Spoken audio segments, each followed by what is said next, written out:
All right, we are here doing some more real world problems. And so we are doing graphing of linear equations. So this is real life situation where we're going to be kind of putting tables together, graphs, explaining what the numbers mean, what the constants mean, what the variables mean, the slopes, the intercepts, you name it. We got it all put into one big document. All right, so Tommy is looking to finish his research paper for social studies.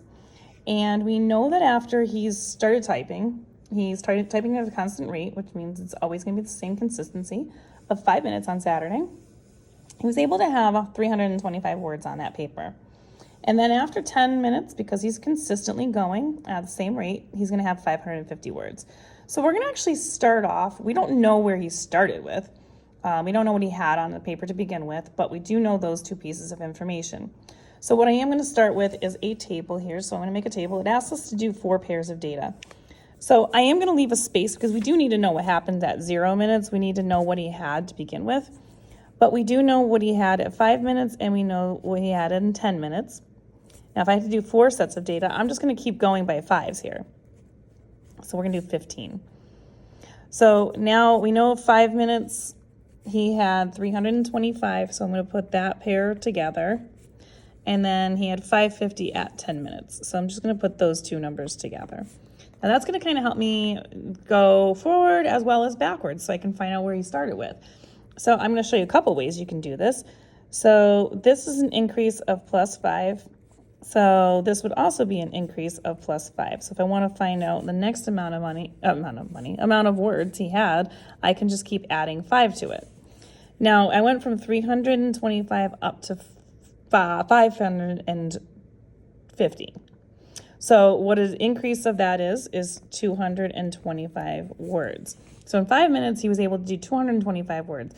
So if I want to keep that consistency going, I can keep going and adding 225 and get my next point 15 minutes after he started.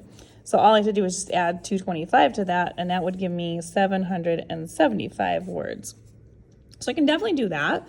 Or I can go backwards and do the same thing. So instead of me going plus 5, and then over here plus 225 plus 225, I can kind of go backwards and find out where he started at. So instead of going plus 5, I'm going to go back 5. And instead of going plus 225, I'm going to actually subtract 225 here. And that kind of helps me figure out what the starting point is. Now that does start me off at 100 words that were on his paper. So there's your y-intercept right there, 0, 100.